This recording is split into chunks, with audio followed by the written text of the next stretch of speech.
नमो भगवते वासुदेवाय।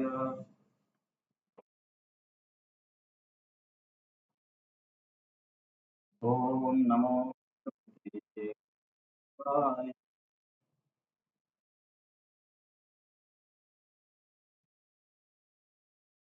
ओम नमो भगवते वासुदेवाय।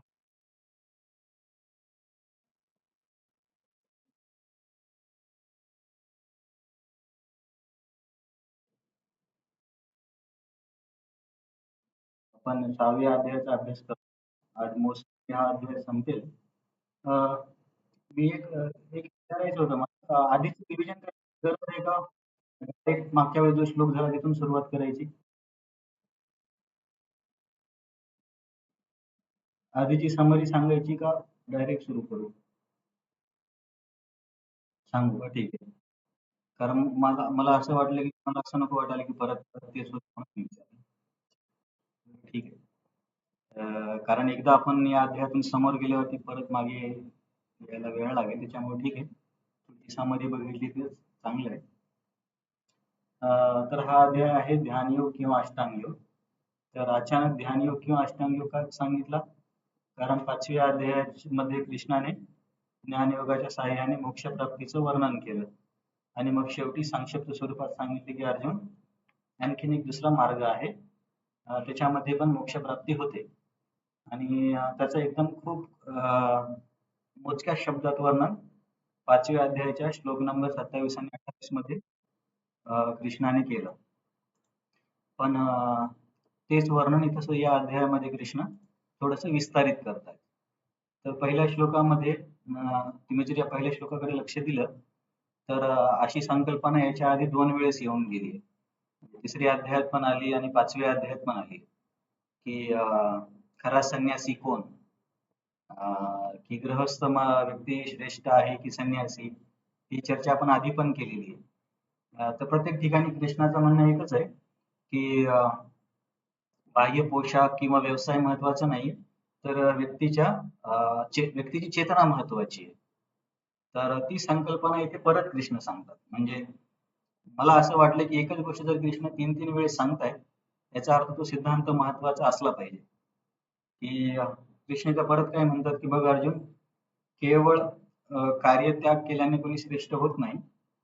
महत्वाचं आहे की त्या कार्यापासून मिळणाऱ्या फळांना उपभोगण्याची जी इच्छा आहे ती त्यागली पाहिजे. बाहेर म्हणजे बाहेर बाहेरच्या दृष्टिकोनातून सगळं काही सोडून देणं, याला कृष्ण जास्त महत्व देत नाहीत. जर तुम्हाला आठवत असेल तर असंच कृष्ण 3ऱ्या अध्यायात पण बोलले होते. तिथे आपण एक श्लोक वाचला होता, मिथ्याचारी स उच्यते. काय तो श्लोक होता? यस्त्रिंद्रियाणि संयम्य, नाही नाही, मिथ्याचारीचा तो श्लोक काय होता? 3ऱ्या अध्यायामध्ये आहे ना. काय श्लोक आहे तो? 1-2 नंबरचा श्लोक, एक मिनिट मला चेक करावं लागेल, आठवत नाही.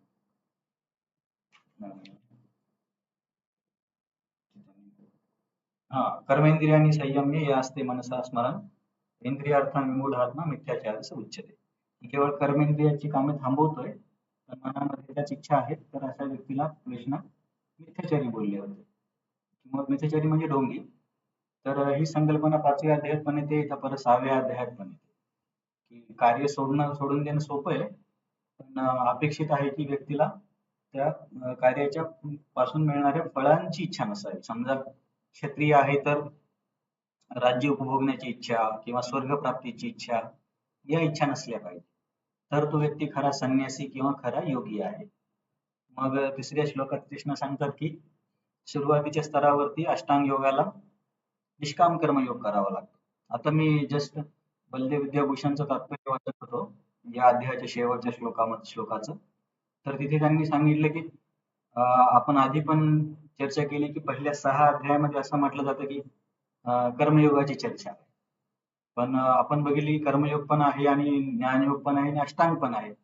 मग पहिले 6 अध्याय कर्मयोगाचे का असं का म्हटलंय? तर तिथे मला एक थोडेसे हिंट भेटली. बलदेव विद्याभूषण बोलले की जरी इतर योगांची पण थोडीशी चर्चा आहे, ज्ञानाची आणि अष्टांग योगाची. परंतु निष्काम कर्म योगाशिवाय ज्ञानयोग पण शक्य नाहीये आणि अष्टांग योग पण शक्य नाहीये. तर याचा अर्थ असा होतो की या पहिल्या 6 अध्यायांमध्ये मुख्य उद्देश किंवा मुख्य विषय कर्मयोगच आहे. कारण कर्मयोगाशिवाय हे 2 मार्ग करणं शक्य नाही, ज्ञान आणि अष्टांग. म्हणून पहिल्या 6 अध्यायांना कर्मयोगाचे अध्याय असं म्हटलं जातं. असा एक हिंट मला तिथे भेटली. तिसऱ्या श्लोकात कृष्ण काय सांगतात की अष्टांग योगामध्ये पण हृदय शुद्ध होईपर्यंत या साधकाला निष्काम कर्मयोगच करावा लागतो. परंतु जेव्हा त्याची प्रगती होईल मग त्याने निष्काम कर्मयोग सोडून द्यावा, नाहीतर मग त्याच्या समाधीमध्ये अडथळा होऊ शकतो. मग त्याने कधी समजायचं की मी योगा आरूढ स्तरावरती आलोय, की इंद्रियांच्या विषय वस्तूबद्दलचे आकर्षण आपोआप संपून जातं आणि इंद्रिय विषय वस्तू मिळवण्यासाठी जे कार्य करावे लागतात ते कार्यामध्ये पण हा व्यक्ती योजित होत नाही. मग अशा वेळेस आता हा व्यक्ती प्रगत आहे, मग तो निष्काम कर्मयोग सोडून देतो. श्लोक नंबर 5 आणि 6 मध्ये मन नियंत्रणाचं महत्व सांगतात कृष्ण, की अष्टांग योगाचा केंद्रबिंदू मनाचं नियंत्रण आहे. जर मन नियंत्रित असेल तर मित्र म्हणून कार्य करतं, पण अनियंत्रित मन आत्म्याचा शत्रू म्हणून कार्य करतं. म्हणून साधकाने शुद्ध मनाच्या साहाय्याने आपली प्रगती करावी आणि अनियंत्रित मनाने स्वतःची अधोगती होऊ देऊ नये. तर मग 7, 8 आणि 9 मध्ये प्रगत झालेल्या योगीची लक्षणं आहेत, की जितात्मना म्हणजे मन नियंत्रित, प्रशांत म्हणजे विषय वस्तूपासून अनासक्त आहे. नंतर शरीर, मन आणि अहंकाराच्या स्तरावरती जे द्वंद्व आहेत त्याने तो प्रभावित होत नाही. समजा मान अपमान झाला किंवा सुखदुःख आलं आयुष्यामध्ये, अशा गोष्टीने त्याला त्याच्या साधनेपासून विचलित होत नाही. आणि 8व्या श्लोकामध्ये तो शास्त्रापासून मिळणाऱ्या ज्ञान आणि साक्षात्कारामध्येच आनंदाची अनुभूती करतो आणि इतर सर्व पदार्थ समदृष्टीने बघतो, म्हणजे त्याला त्याच्यामध्ये काही रुची नाहीये. 9व्या श्लोकामध्ये तो भिन्न भिन्न प्रकारच्या लोकांना पण समान दृष्टीने बघतो. मग 10 पासून कृष्ण अष्टांग योगाची साधना कशी करायची याचं थोडक्यात वर्णन करतात. तर पहिल्यांदा प्रगत स्तरावरच्या योगीची काय साधना आहे त्याचं वर्णन होतं. समजा जो की आरूढ स्तरावरती किंवा समाधीच्या स्तरावरती आहे. समाधीच्या स्तरावर गेल्यावरती सुद्धा जोपर्यंत तो शरीराचा त्याग करत नाही तोपर्यंत त्याला ती साधना करत राहावी लागणार. कारण जेव्हा शरीराचा त्याग करेल तेव्हाच तो ब्रह्मज्योतीमध्ये किंवा निर्विशेष ब्रह्ममध्ये जाईल. तर त्याला ती साधना कंटिन्यू करावीच लागते. तर हा 10 नंबरचा अष्टांग योगी समाधीच्या स्तरावरचा. तर याला काय सांगितलं की त्याने नेहमी समाधीमध्ये असावं, मन आणि शरीरावरती नियंत्रण करावं. कारण कुठल्याही स्थितीत जरी गेलं तरी मनाला कधीच विश्वास मनावरती ठेवता नाही येत. जसे की श्रीमद भागवतामध्ये एका ठिकाणी वर्णन येतं की मनाची तुलना हिंस्र पशुसोबत केली आहे भागवतामध्ये एका ठिकाणी, की समजा एखाद्या शिकाऱ्याने पशुला पकडलं आणि पशुला पकडल्यावर तो असं नाही म्हणू शकत की अरे मी आता याला पकडला, हा आता माझ्यासोबतच राहील, ठीक आहे याला मी पिंजऱ्यातून बाहेर काढतो. जसंही संधी मिळाली तसाच तो पशु पळून जाणार. तसंच मनाचं आहे, कुठल्या स्तरावरती मनावरती विश्वास नाही ठेवता येत. म्हणून काही काही कठोर निर्बंध आहेत पाळण्यासाठी. तर या स्तरावरती पण हा व्यक्ती मन आणि शरीरावरती नियंत्रण करतो, एकटा राहतो आणि समाधीमध्ये स्थिर राहण्याचा प्रयत्न करतो. 11, 12, 13 आणि 14 मध्ये आरुरुक्ष स्तरावरच्या साधकाची साधना आहे, की शुद्ध ठिकाणी जावं, तिथं आसन बनवावं,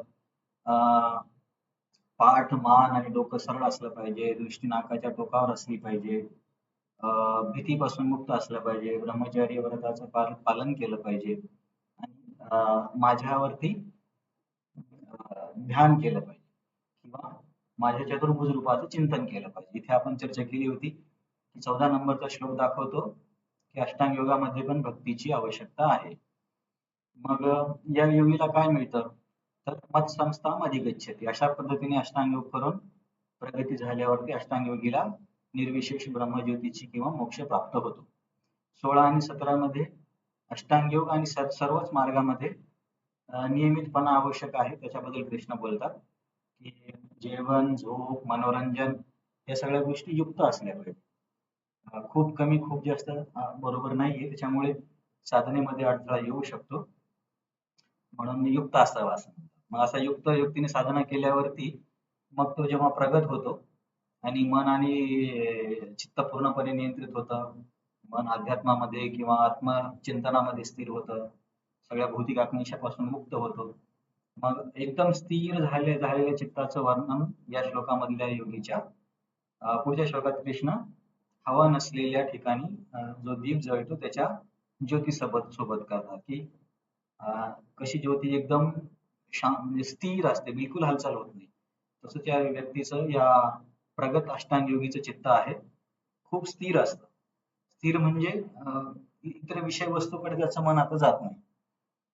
तर मग 20, 21, 22 आणि 23 मध्ये समाधी स्तरावरती याला मिळणाऱ्या आत्यंतिक आनंदाच्या अनुभूतीचं वर्णन केलंय. की अशा पद्धतीने योगाची साधना करून जेव्हा त्याचं मन किंवा चित्त स्थिर होतं, स्थिर झाल्यावरती मग त्याला आत्मसाक्षात्कार होतो. आत्मसाक्षात्कार झाल्यावरती त्याला दिव्य अशा आनंदाची अनुभूती होते आणि तो आनंद तो दिव्य इंद्रियांनी अनुभवतो, कारण तो काय म्हणता येईल आपल्याला पर इंद्रिय किंवा दिव्य स्तरावरचा आनंद आहे. त्याच्यामुळे आत्म्याच्या इंद्रियाने तो अनुभवतो असं वर्णन केलं. आता आत्म्याची इंद्रिय काय जास्त स्पष्टीकरण दिलं नाही. आणि अशा स्थितीतून तो बिलकुल विचलित होत नाही आणि हे मिळाल्यावरती त्याला अनुभूती होते की आयुष्यामध्ये याच्यापेक्षा श्रेष्ठ असं मिळवण्यासारखं काही नाहीये आणि किती जरी मोठं दुःख त्याच्या आयुष्यात आलं तरी हा योगी आता या स्थितीपासून विचलित होत नाही. आणि दुःखापासून मुक्तीची ही जी स्थिती आहे, श्लोक नंबर 20 ते 22 पर्यंतची, या स्थितीला योग म्हणावं. योग म्हणजे समाधी म्हणावं असं कृष्ण सांगतात. ही समाधी स्थितीवरचं वर्णन आहे. परंतु कृष्ण परत सांगतात की पण ह्याची साधना करत असताना लगेच यश मिळेल असं नाहीये. बऱ्याचदा अपयश पण मिळू शकतं. परंतु सगळ्या साधकाकडून अपेक्षा आहे की त्याने निराश न होता परत प्रयत्न करावे. कधी कधी बरेच जन्म लागू शकतात त्याला यश मिळवण्यासाठी. आणि मग परत 24 नंबरच्या श्लोकामध्ये सुरुवातीची साधनासारखं सांगतात की बाबा मनाद्वारे इंद्रियांना संयमित करावं आणि आधीच्या आठवणीपासून ज्या इच्छा निर्माण होतात इंद्रिय तृप्तीच्या, त्या इच्छांचा त्याने पूर्णपणे त्याग करावा असं त्याच्याकडून अपेक्षित आहे. पण हे करत असताना वेळ लागेल, त्याच्यामुळे शनै म्हणजे हळूहळू टप्प्याटप्प्याने ही प्रगती होईल. एकाच दिवसात किंवा एका वर्षातच तो या स्तरापर्यंत जाईल असं नाही, वेळ लागेल. त्याच्यामुळे शुद्ध म्हणण्यापेक्षा एकाग्र बुद्धीच्या साहाय्याने त्या व्यक्तीला मनाला आत्म्यावर केंद्रित करावं. धृती म्हणजे बुद्धी आणि आत्मसंस्थम मनः कृत्वा, बुद्धीच्या साहाय्याने मनाला आत्म्यावर केंद्रित करावं. कारण आपण आधी पण मागच्या वेळेस चर्चा केली होती की उपनिषदांमध्ये आपल्या जीवनाचं वर्णन कसं केलं की एका रथामध्ये प्रवास करणारा व्यक्ती म्हणजे ती व्यक्ती आहे आत्मा, रथ चालवणारा सारथी म्हणजे बुद्धी आणि घोड्याची लगाम म्हणजे मन आणि घोडे म्हणजे 5 इंद्रिय, असं आपल्या जीवनाचं किंवा शरीराचं वर्णन आहे. तर बुद्धीकडून अपेक्षा आहे की तिने मनाला नियंत्रित करून इंद्रियांना पण नियंत्रित करावं. तर हा 25 नंबरच्या श्लोकामध्ये असंच कृष्ण सांगतात की एकाग्र बुद्धीने मनाला आत्मचिंतनामध्ये नियोजित करावं आणि हा प्रयत्न हळूहळू करावा, कारण वेळ लागतो याला. मग हे सांगत असताना प्रॅक्टिकल जो प्रॉब्लेम येतो सगळ्याच योगांमध्ये की मन लगेच स्थिर होत नाही किंवा मन खूप अडचणी निर्माण करतं. तर कृष्ण म्हणतात की मन चंचल आणि अस्थिर आहे, परंतु मनाने नियंत्रित नाही झालं पाहिजे, तर मनाला नियंत्रित करण्याचा प्रयत्न करावा लागेल. आणि मग अशा पद्धतीने जेव्हा तो योगी प्रगती करेल, मग त्याला परत जे आपण श्लोक 20 ते 23 मध्ये चर्चा केली त्या समाधीच्या आनंदाची, तो आनंद याला परत मिळेल. कधी मिळेल, काय मिळेल? सुसुखम उत्तमम, 27 नंबरच्या श्लोकात बघा. ते उत्तम सुख म्हणजे समाधीच्या स्तरावरचं आत्मसाक्षात्काराचं सुख आहे. पण ते होण्यासाठी 3 गोष्टी झाल्या पाहिजे. प्रशांत मनसम, शांत रजसम आणि ब्रह्मभूत अकल्मषम. प्रशांत मनसम म्हणजे मन आत्म्यात स्थिर असलं पाहिजे. अकल्मष म्हणजे मनातल्या सगळ्या इंद्रियतृप्तीच्या ज्या आधीच्या आठवणी, त्याला आपण आठवणी, स्वभाव, वासना असे वेगवेगळे शब्द आहेत, ते सगळे नष्ट झाले पाहिजे आणि तो रजोगुणाच्या प्रभावातून मुक्त असला पाहिजे. कारण जोपर्यंत रजोगुणात व्यक्ती आहे तोपर्यंत मनाला स्थिर करणं ऑलमोस्ट अशक्य आहे. कारण रजोगुणाचा स्वभावच आहे की सगळ्या गोष्टीला तो चंचल करतो. सत्वगुणामध्ये स्थिर होण्यासाठी मदत होते. तर 28 मध्ये सांगितले की मग अशी साधना करत गेल्यावरती त्याला ब्रह्मसंस्पर्शम होतो. ब्रह्मसंस्पर्शम म्हणजे परमात्मा साक्षात्कार होतो आणि सुखाची अनुभूती होते. मग परमात्मा साक्षात्कार झाल्यावरती योगीचा बघण्याचा दृष्टिकोन काय आहे की परमात्मा सर्वांच्या हृदयात आहे, परमात्मा सर्वांचा नियंत्रक आहे आणि सर्व काही परमात्म्यामध्येच आश्रित आहे हे त्याला समजतं. केवळ ऐकून नाही तर साक्षात्कार होतो. आणि अशा दृष्टीने असा या स्थितीमध्ये जेव्हा अष्टांग योगी येतो तेव्हा तो माझ्यापासून कधीच चुकत नाही म्हणण्यापेक्षा त्याचं माझं दर्शन नेहमी त्याला होतं असं आपण म्हणू शकतो. 30 नंबर श्लोकात कृष्ण म्हणतात की तो माझ्या नजरे आड होत नाही आणि मी त्याच्या नजरे आड होत नाही. मग हा योगी 31 नंबर श्लोकात सांगितले की एकच परमात्मा सर्वांच्या हृदयात आहे या भावनेने हा अष्टांग योगी परमात्म्याची उपासना करतो. इथं भजती हा शब्द आलाय म्हणजे भक्तीच्या अंगाचं पालन करतो आणि त्याने आता निष्काम कर्मयोग किंवा इतर अंग सोडून दिले तरी चालतील. आणि अष्टांग योगीकडून अपेक्षा आहे की इतरांप्रती त्याच्या मनामध्ये सहिष्णुता असली पाहिजे. इतरांचं सुख आणि दुःख आपलं सुख आणि आपलं दुःख समजावं.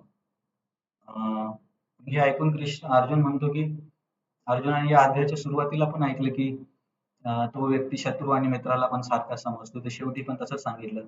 मग अर्जुन म्हणतो की हे कृष्णा थोडंसं म्हणण्यापेक्षा माझं असं म्हणणं आहे की माझं असं मत आहे की हा जो मार्ग तू सांगितलाय तो काही करण्याजोगा नाहीये. कारण तू म्हणतोय की योयम योगस्तया प्रोक्त सामेन मधुसूदनम न पश्यामी म्हणजे मला तर दिसत नाही की मी करू शकेल. का नाही करू शकेल? कारण चंचलत्वा स्थितीम स्थिराम की मन खूप चंचल आहे, स्थिर स्थितीत नाही राहू देणार. काही वेळासाठी मी प्रयत्न करेल की दुर्योधन आणि युधिष्ठिर महाराज दोघे माझे भाऊच आहेत. पण ही भावना मी जास्त दिवस नाही टिकू शकणार आणि मन माझं परत मग आधीच्या आठवणीने दुर्योधनाच्या विरुद्ध होणार. आणि पुढच्या 2 श्लोकामध्ये परत अर्जुन मग मनाचं वर्णन करतो की कृष्ण मन चंचल आहे, प्रमाथी आहे, बलवत आहे आणि दृढ आहे. चंचल म्हणजे एका ठिकाणी राहू देत नाही. मग कृष्ण म्हणते की बुद्धीने त्याला एका ठिकाणी ठेव. तर अर्जुन म्हणतो मन बुद्धीचं मंथन करतो. मंथन करतो म्हणजे जसं दुधाचं मंथन केलं जातं तसं बुद्धीचं पण मन मंथन करतो आणि तिला एका ठिकाणी टिकू देत नाही. आणि मन खूप बलवत आहे. असं बलवत आहे की अर्जुन म्हणतो की कधी कधी आजारामध्ये औषध देऊन पण लगेच म्हणण्यापेक्षा अर्जुन म्हणतो फरक पडत नाही. औषध काही काही आजारावर काम करत नाही. तर मन असं आहे की बुद्धीचं पण ऐकत नाही आणि मन दृढ आहे. दृढ म्हणजे समजा जर बुद्धीची तुलना एका तीक्ष्ण सुईसोबत केली तर अर्जुन म्हणतो मन म्हणजे लोखंडी पत्र्यासारखं आहे. सुई किती जरी तीक्ष्ण असली तरी पत्र्याला भेदू शकत नाही. तसं हे मन आहे याला बुद्धीने नियंत्रित करणं खूप कठीण आहे. माझं तर म्हणणं असं आहे की जसं कोणी हवेला हातामध्ये पकडू शकत नाही तसंच या मनाला कोणीच नियंत्रित नाही करू शकत असं अर्जुन म्हणतो. तर कृष्ण म्हणतात की अर्जुन मला मान्य आहे की मन खरंच खूप चंचल आहे आणि त्याला नियंत्रित करणं कठीण आहे. त्याच्यामध्ये काही शंका नाही असा विषय मी मान्य करतो. परंतु शक्यच नाही असं नाहीये. शक्य आहे. त्याच्यासाठी 2 गोष्टी कराव्या लागतील. अभ्यासेन तु कौंतेय वैराग्येन च गृह्यते. अभ्यास आणि वैराग्य या 2 गोष्टी महत्त्वाच्या आहेत. अभ्यास म्हणजे समजा योग अभ्यास, भक्ती अभ्यास किंवा परत परत प्रयत्न करणे आणि वैराग्य म्हणजे साधनेला प्रतिकूल असणाऱ्या गोष्टीपासून दूर राहणे.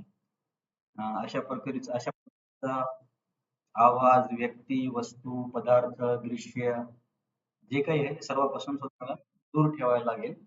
जर असं केलं तर मनाला नियंत्रित अर्जुन आपण करू शकतो.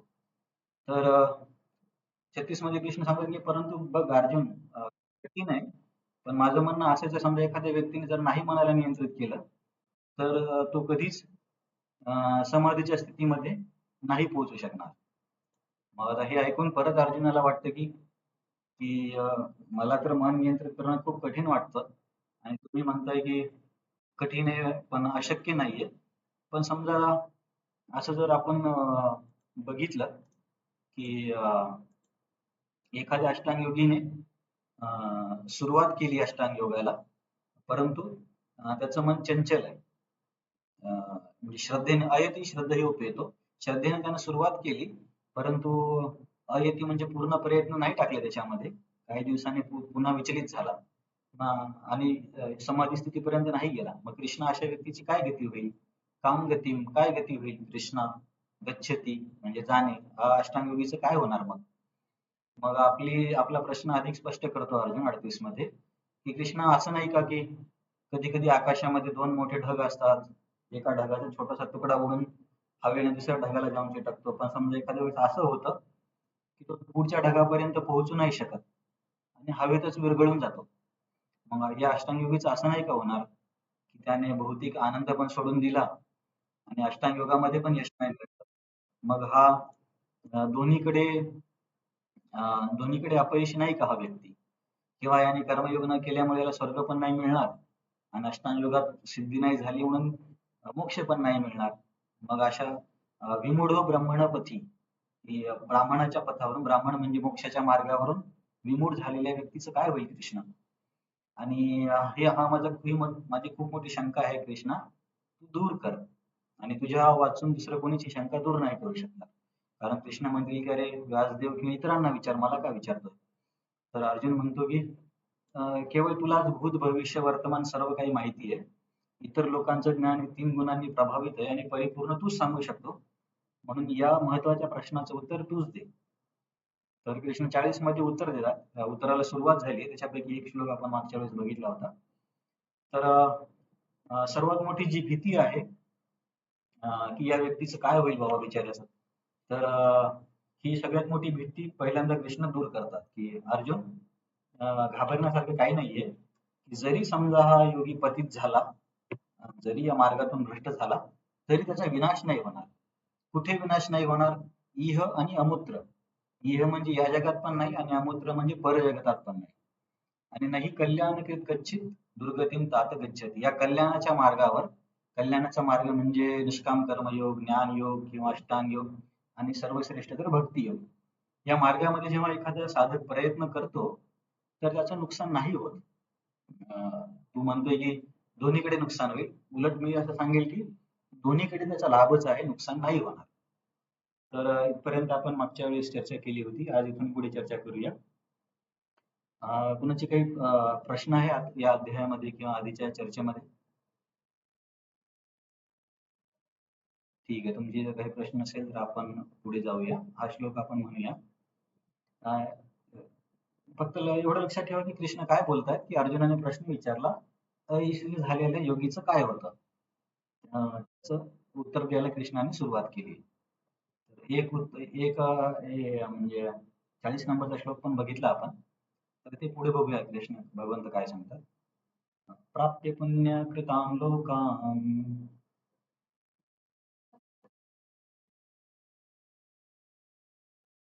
सुखित्वा शाश्वती समा.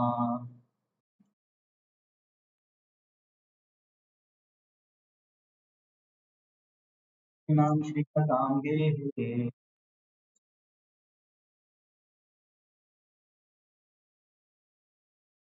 लोको भ्रष्टो विजायते.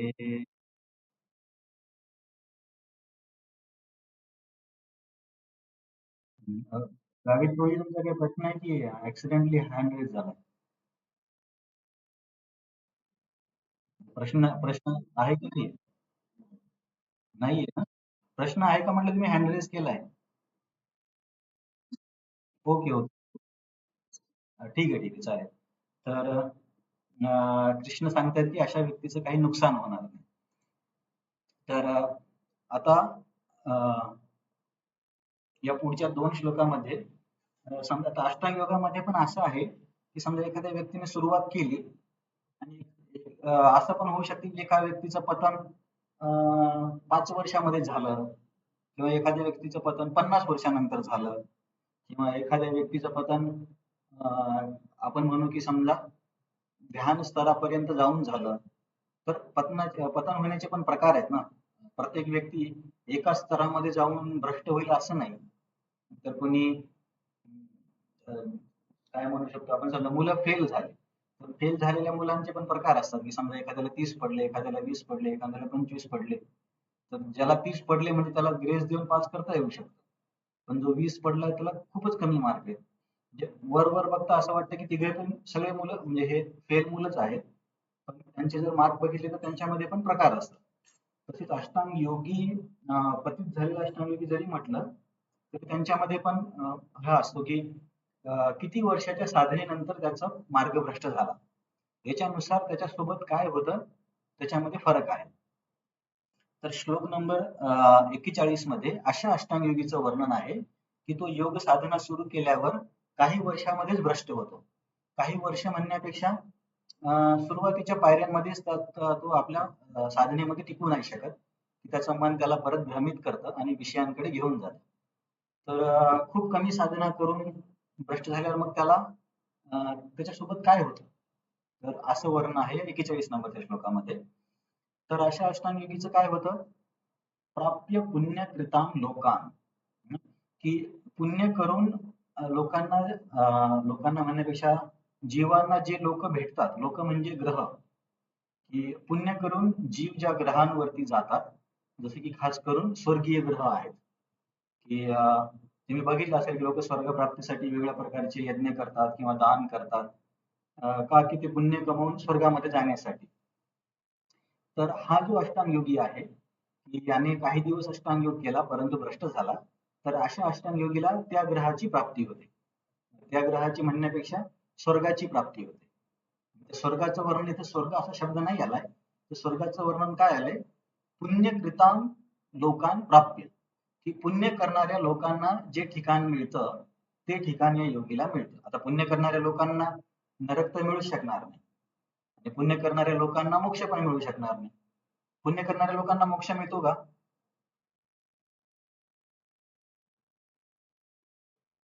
एक मिनिट हा. अं, तू सांगते कृपा. हा येस माझं. हा, तर आपण आधी चर्चा केली होती ना की पाप आणि पुण्य दोन्ही बाधक आहेत, कारण दोन्हीमध्ये पाप जर केलं तर त्याला त्याची शिक्षा घ्यावी लागेल आणि पुण्य केलं तर त्याचा उपभोग घ्यावा लागेल. तर मला काय सांगायचंय की पुण्य करणाऱ्या लोकांना जे ठिकाण मिळतं ते या योगीला मिळतं. म्हणजे हा योगी नरकामध्ये पण जाणार नाही आणि मुक्त पण होणार नाही. कारण की असं वर्णनच इथे केलंय की पुण्य करणाऱ्या लोकांना जे ठिकाण मिळतं त्या ठिकाणी हा योगी जातो. तर पुण्य करणाऱ्या लोकांना कोणतं ठिकाण मिळतं? तर स्वर्ग मिळतो. हे सगळ्यांना आपण सामान्य व्यवहारामध्ये पण ही ऐकलेलीच गोष्ट आहे. तर मग तिथे जाऊन मग काय होतं? प्राप्य पुण्यकृतां लोकान, तिथे हा योगी जातो. उषित्वा शाश्वती समाह, आणि या अशा स्वर्गीय ग्रहांवरती हा खूप काळासाठी तिथे राहतो. खूप काळासाठी म्हणण्यापेक्षा आचार्य सांगतात की जोपर्यंत त्याच्या ज्या भौतिक इच्छा आहेत त्या पूर्ण होत नाहीत तोपर्यंत तो स्वर्गीय ग्रहामध्ये उपभोग घेतो. बघा, सामान्य पुण्य करून स्वर्गामध्ये जाणारे लोक आणि अष्टांग योग किंवा भक्ती योग करून भक्ती पण कधी कधी जाऊ शकतात स्वर्गात, जर त्यांचं मन शुद्ध नाही झालं तर या दोघांमध्ये फरक आहे. तर व्यक्ती जेव्हा पुण्य करून स्वर्गात जातो तेव्हा जसं त्याचं पुण्य संपतं त्याला परत खाली फेकून दिलं जातं. परंतु अष्टांगयोगी आणि भक्तियोगी जेव्हा स्वर्गात जातात तर त्यांची ट्रीटमेंट वेगळी असते, कारण त्यांचा जाण्याचा मार्ग वेगळा आहे. तर हा व्यक्ती तिथे काय करतो की खूप काळ त्या ग्रहांवरती इंद्रिय आनंद अनुभवतो. आता इंद्रिय आनंद अनुभवून त्याचं शुद्धीकरण कसं होतं काय माहिती, आचार्याने स्पष्टीकरण दिलं नाही. पण एका ठिकाणी त्यांनी असं सांगितलं की जोपर्यंत त्याच्या इच्छा पूर्ण होत नाहीत तोपर्यंत तो तिथे राहतो. आणि मग समजा त्याचं तिथून इच्छा पूर्ण झाल्या की मग त्याला काय केलं जातं? पहिली ओळ सांगते, प्राप्य पुण्यकृतां लोकां, पुण्य करणाऱ्या लोकांना जे ठिकाण मिळतं म्हणजे स्वर्ग, तिथे जातो तो. उषित्वा शाश्वती समाह, आणि तिथे खूप काळासाठी आनंदाची म्हणजे भौतिक आनंदाची प्राप्ती करतो. आणि मग त्याच्यानंतर काय होतं? सुचिनाम श्रीमताम गेहे. आता हे हे महत्वाचं, गेहे म्हणजे घर. प्रभुपादांनी गेहेला काय दिले शब्दार्थ? अं, हा, घरी घरी घरी. तर सुचिनाम श्रीमताम, सुचिनाम म्हणजे पुण्यवान, श्रीमताम म्हणजे श्रीमंत. मग अशा अष्टांग योगीला श्रीमंत आणि पुण्यवान लोकांच्या घरी जन्म मिळतो. तर मग पण हा अष्टांगी कोण आहे याचं वर्णनासाठी शब्द आला योगो भ्रष्ट, की हा भ्रष्ट झालेला अष्टांगी आहे. पण भ्रष्ट कधी झाला? काही दिवस म्हणण्यापेक्षा आता एक्झॅक्टली दिवस नाही सांगू शकत आपण, पण की थोडीशी प्रगती करून भ्रष्ट झाला. मग तो पुण्य करणाऱ्या लोकांना जे ठिकाण मिळतं म्हणजे स्वर्गाची प्राप्ती करतो. स्वर्गामध्ये खूप काळासाठी भौतिक सुख अनुभवतो. तिथून मग त्याला सुचिनाम आणि श्रीमताम अशा प्रकारच्या लोकांच्या घरी जन्म दिला जातो. तर सुचिनाम आणि श्रीमताम म्हणजे गुणवान आणि वैभवशाली कुटुंबामध्ये या अष्टांगयोगीला जन्म मिळतो. तर हा कुठला अष्टांगयोगी होता? ज्याची की थोड्या दिवसानंतरच गडबड झाली, भ्रष्ट झाला. तर अल्पकाळ साधना करून अष्टांगयोगी सोबत काय होतं त्याचं वर्णन आलेलं आहे. भौतिक सुखाच्या इच्छेने पतन झालेले त्याला स्वर्गात इच्छा पूर्ण होईपर्यंत उपभोग मिळतो. कारण त्याच्या पतन होण्याचं कारणच भौतिक इच्छा होती. तर परंतु मला याचं स्पष्टीकरण नाही मिळाले की इच्छा पूर्ण करून कसा काय तो शुद्ध होईल. शुद्ध होतो की नाही माहिती नाही, कदाचित इच्छा पूर्ण करून त्याला परत काही साक्षात्कार होत असेल तर त्याचं वर्णन इथे दिलं नाहीये. पुढे बघू आपण.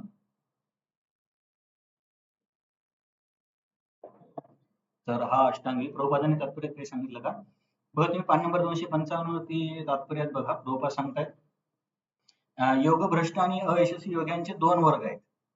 पहिला वर्ग, एखादा मनुष्य अत्यल्प प्रगतीनंतर योगभ्रष्ट होतो. आणि दुसरा वर्ग, एखादा मनुष्य दीर्घकाळ योगाभ्यास केल्यानंतर योगभ्रष्ट होतो. 2 प्रकार आहेत. याची आपण चर्चा केली. तर अत्यल्प प्रगती करून पतित झाल्यावर त्याच्यासोबत काय होतं याचं वर्णन इथं आपण ऐकलं.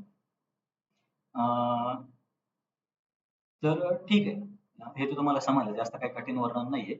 आता श्लोक नंबर 42 मध्ये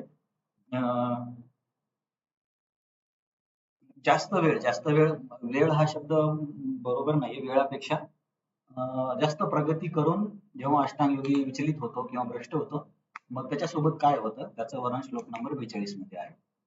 अथवा योगी नामेव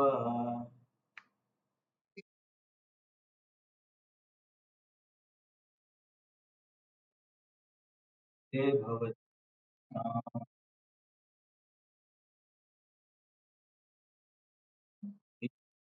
दुर्लभतरम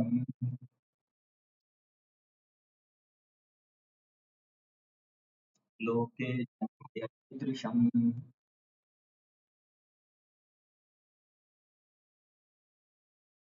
तर इथे अथवा हा शब्द आलाय. तर आचार्यांनी सांगितले की अथवा या शब्दाचा अर्थ आहे की याच्या विरुद्ध म्हणजे 41 मध्ये जे वर्णन केलं त्याच्या विरुद्ध. 41 मध्ये काय वर्णन केलं होतं की थोडीशी प्रगती करून भ्रष्ट झाला तर काय होतं, तर त्याच्या विरुद्ध म्हणजे अधिक प्रगती किंवा अधिक काळ योगाभ्यास करून जेव्हा अष्टांगयोगी भ्रष्ट होतो मग त्याच्यासोबत काय होतं अथवा. अं, तर या अष्टांगयोगीला काय होतं, धीमताम धीमताम योगिनाम कुले भवती. तर त्याला प्रभुपादांनी काय सांगितलं, अत्यंत बुद्धिमान योगी व्यक्तींच्या कुळात जन्म भेटतो.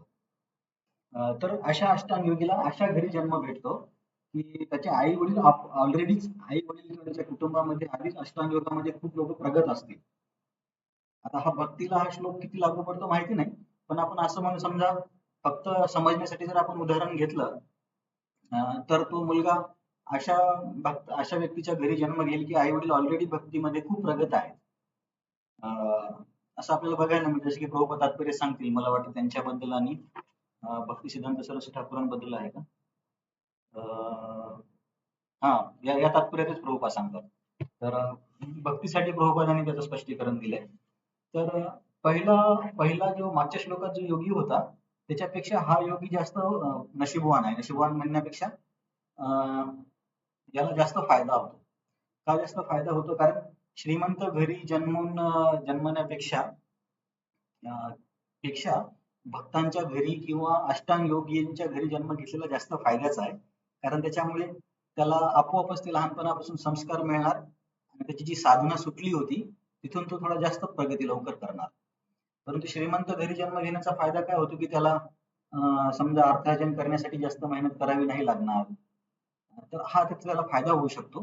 पण त्याच्यापेक्षा हा 42 नंबर जो अष्टांग योगी आहे त्याचा जास्त लाभ आहे. कारण की त्याला ऑलरेडी असं घर भेटतं तिथे लोक आधीपासूनच अष्टांग योगाचं पालन करतात. जर आपण भक्तीच्या संदर्भात चर्चा केली तर ऑलरेडी आई वडील खूप प्रगत भक्त आहेत अशा घरी जन्म मिळतो. जसं की आज आता मी सकाळी अमरेंद्र प्रभूंचा क्लास ऐकला. तुम्ही अमरेंद्र प्रभूंचे क्लासेस ऐकले असतील YouTube वरती. तर अमरेंद्र प्रभूंचं वय खूप कमी आहे, 30 पेक्षा पण कमी असेल. पण शास्त्रांचं खूप डीप नॉलेज आहे त्यांना. आज सकाळी त्यांनी 1.5 तास क्लास दिला. तर वेद, उपनिषद, रसखान, बंगाली, बऱ्याच भाषेतून ते वेगवेगळ्या प्रकारचे श्लोक सांगत होते. आणि मग क्लास झाल्यावरती गौरांग प्रभूंनी त्यांचं वर्णन केलं की की ते कसे त्यांच्या आई वडिलांनी त्यांना कसं लहानपणापासूनच संस्कार दिले, आणि इतक्या कमी वयामध्ये त्यांना शास्त्राचं एवढं ज्ञान आहे.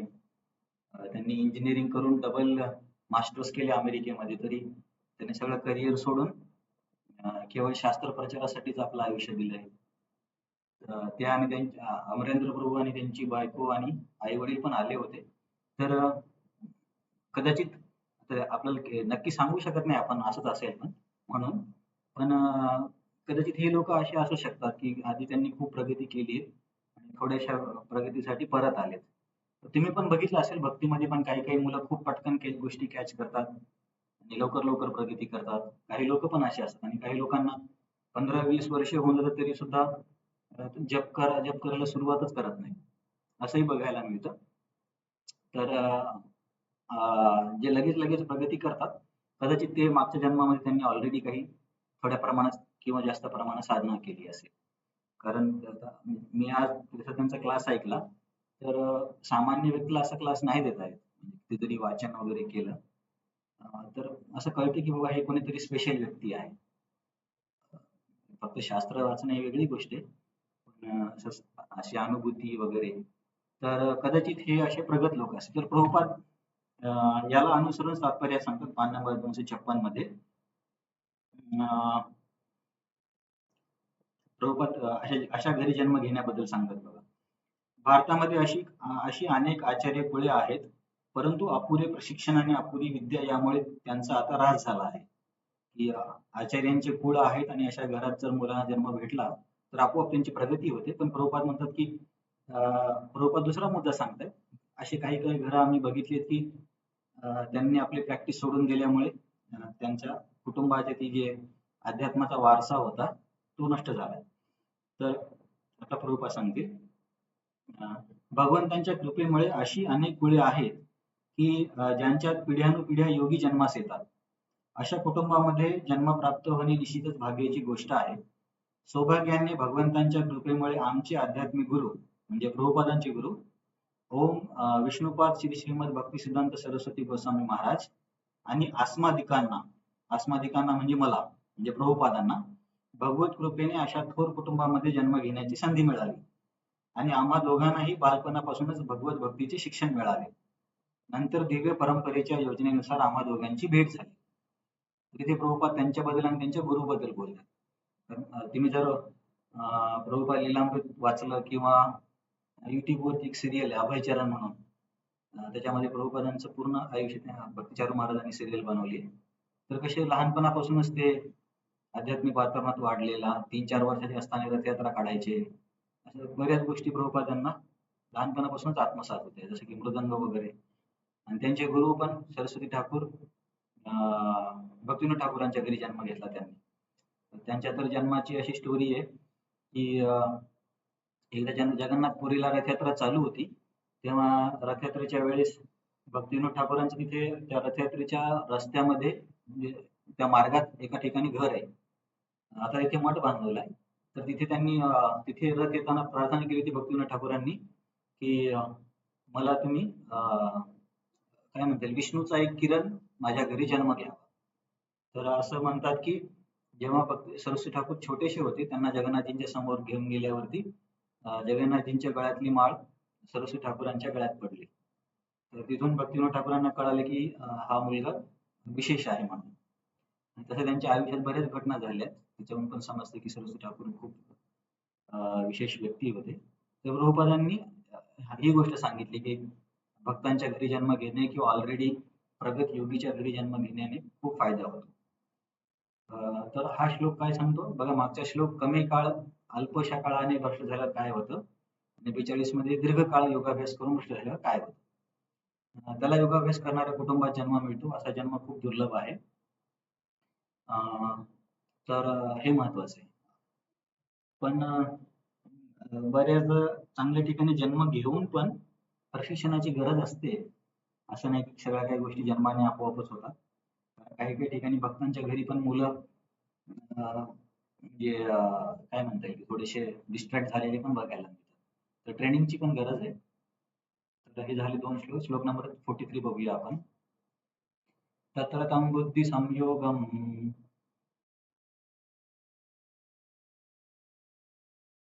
लभते पौर्वदेहिकम् यतते च ततो भूय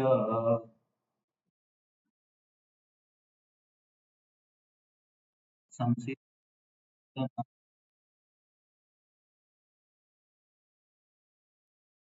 मग अशा पद्धतीने अष्टांग जन्म झाल्यावरती तो समोर काय करतो?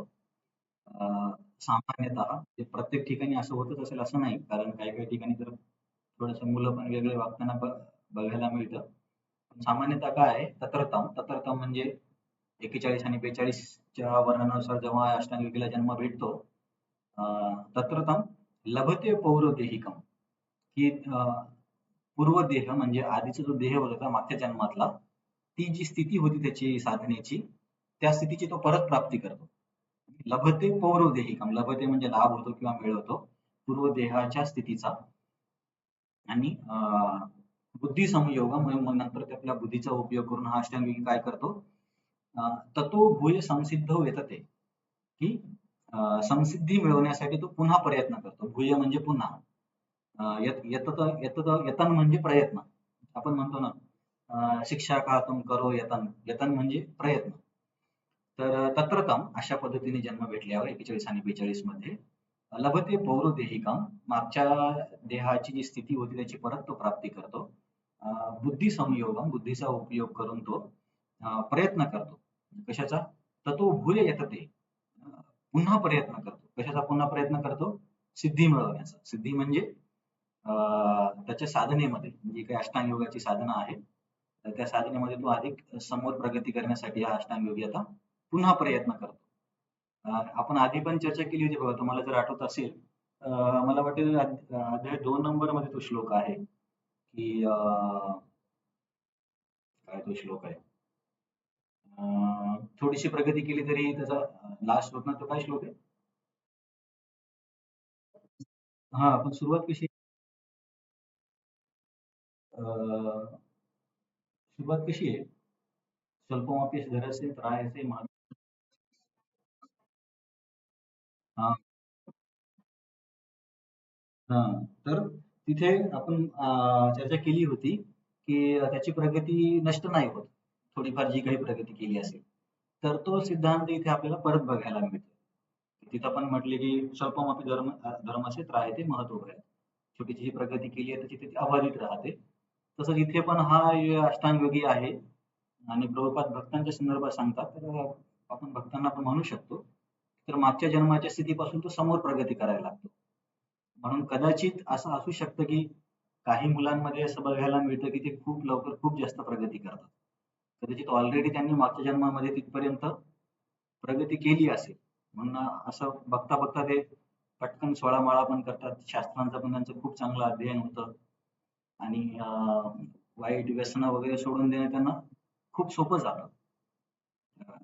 तर कदाचित ही लोकं मागच्या जन्मामध्ये यांनी प्रगती केली असेल. तर हे प्रभुपाद इथे भरत महाराजांचं उदाहरण देतात. श्लोक नंबर 43च्या तात्पर्यात, की भरत महाराज कसे हरणामुळे भ्रमित झाले. मग हरणाच्या ज्या रूपात जन्म घेतला, मग परत जड भरत झाले. तर म्हणजे त्यांची परंतु जी भक्तीची प्रगती होती, ती नष्ट नाही झाली. आणि प्रभुपाद म्हणतात, की भगवंत कधीच भक्ताला किंवा भक्तांना म्हणण्यापेक्षा कुठल्याच आध्यात्मिक मार्गात प्रगती करणाऱ्या व्यक्तीला सोडून देत नाही. तर काही भक्त याचं वर्णन GPS सोबत करतात, की समजा आपण कधी Google मॅप जर वापरला, तर Google मॅपमध्ये तुम्ही करून बघितलं असेल. मी एकदा दोनदा असं आमच्यासोबत झालं. आम्ही पुस्तक वितरणासाठी मुंबईच्या चौपाटी मंदिरातून टिटवाळा वगैरे त्या साईडला बुक्स घेऊन जायचो भक्तांना देण्यासाठी. सकाळी 4 वाजता वगैरे बसमध्ये. तर तिकडे एक दोनदा आमचा रस्ता चुकला. परंतु गुगल मॅप काय करतो, तुमचा रस्ता जरी चुकला तरी परत ते फिरून दुसऱ्या मार्गाने तुम्हाला रस्ता दाखवतो. म्हणजे असं म्हणत नाही की आता तुम्ही समोर जाऊ शकत नाही. परत तो रिरूट करतो, मागे या, पुढे जा. त्या व्यक्तीला सोडून देत नाही. तुम्ही कधी अनुभव करून बघा. कधीच गुगल मॅप म्हणणार नाही की तुमचं काही होऊ शकत नाही. तो परत म्हणेल की रिडायरेक्टिंग किंवा चेंज द रूट. तर तसं काही भक्त स्पष्टीकरण देतात की भगवंत पण तसेच आहे. किती जरी गडबड व्यक्तीने काही केली, व्यक्तीने म्हणण्यापेक्षा अध्यात्मात प्रगती करणाऱ्या साधकाने, तर भगवंत त्याला सोडून देत नाहीत. परत त्याला कुठल्या ना कुठल्या प्रकारे मदत करून पुन्हा समोर प्रगती करण्यासाठी प्रवृत्त करतात. तर 41-42 मध्ये त्याच्यासोबत काय होतं? 43 मध्ये तो मागच्या जन्माच्या त्या स्थितीमध्ये पुन्हा येतो आणि समोर प्रगती करण्यासाठी प्रयत्न करतो. तर मग त्याच्यानंतर या योगीचा प्रवास कसा होतो आपण बघूया. पूर्वाभ्यासेन तेनैव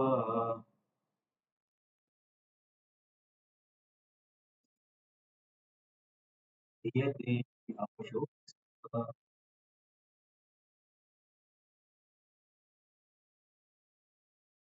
जिज्ञास्वपि योगस्य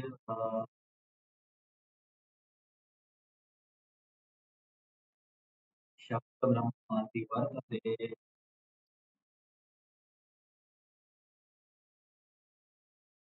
तर मागच्या श्लोकात कृष्ण काय बोलले की तू आता आपल्या मागच्या स्थितीमध्ये येतो. मागच्या स्थिती म्हणजे पौर्वदेहिक म्हणजे आधीच्या देहामध्ये जी काही साधना जिथपर्यंत पोहोचला होता तिथून तो पुन्हा प्रयत्न करतो. तर या श्लोकामध्ये कृष्ण काय सांगतात, पूर्व अभ्यासेन. बघा मागच्या श्लोकामध्ये पूर्व देह होता, इथं पूर्व अभ्यास आहे. दोन्ही ठिकाणी ते सांगतात की मागच्या जन्मात तो जिथपर्यंत होता त्याच्या संदर्भात चर्चा आहे. पूर्व अभ्यासेन तेनैव ह्रियतो. तर रियतीचं प्रबोधांनी काय दिलंय, रियती म्हणजे आकर्षित होतो आणि अवश्य म्हणजे आपोआपच. म्हणजे तो जसं मी बोललो ना तुम्हाला की अमरेंद्र प्रभू किंवा काही काही भक्त असे आपोआपच गोष्टी करायला लागतात. आता जसं की गौरांग प्रभू आम्हाला बोलले होते की त्यांनी कधी मृदंग वाजवायला शिकले नाही, ते कधी फक्त दुसऱ्याला बघून त्यांनी आपोआपच त्यांना यायला लागलं. तर आता हे असं खूप म्हणजे दुर्मिळ आहे. काही काही लोकांना तर आता मी तर 6 महिने मृदंग शिकण्याचा प्रयत्न केला, पण मला कधी समजलंच नाही. तर असा हे विशेष लोक असतात की ज्यांना केवळ बघूनच किंवा अशा आपोआपच गोष्टी येतात. तर यांचा काय कदाचित पूर्व अभ्यास असतो. तर बहुभुजींबद्दल किंवा यांच्याबद्दल असं आपण नाही म्हणू शकत. पण सामान्यतः असा सिद्धांत आहे की आधीच्या साधनेमुळे हा व्यक्ती, हा साधक आपोआपच तिकडे काय होतो, पूर्वाभ्यासेन ह्रियते अवशः. अवशः म्हणजे आपण अवशला विवश पण म्हणू शकतो, की आपोआपच तो ओढला जातो योग साधनेकडे. जसं तुम्ही बघू शकता की काही काही समजा राधानाथ महाराजांचं तुम्ही तुषार्थपतिक पुस्तक वाचलं असेल किंवा यमुना माताजींचं यमुना देवी म्हणून एक पुस्तक आहे त्यांच्या लाईफवर. तर आणि इतर बऱ्याच प्रभुपादांच्या शिष्यांचं जर तुम्ही बालपण वाचलं तर असं बघायला मिळते की यांच्या बालपणामध्ये आपोआपच यांच्या मनामध्ये इच्छा होती की काहीतरी म्हणजे भगवंतांचा शोध घ्यायचा किंवा या अस्तित्वाच्या पलीकडे काही आहे का. आणि तुम्ही जर तुमच्यापैकी बऱ्याच जणांनी रिषाद प्रतीक वाचलंय तर त्याच्यात आपल्याला बघायला मिळते की महाराजांच्या सवयी किती वेगळ्या वेगळ्या वेगळ्या होत्या लहानपणापासूनच. की ते कधीच नवीन आणलेले कपडे घालायचे नाही.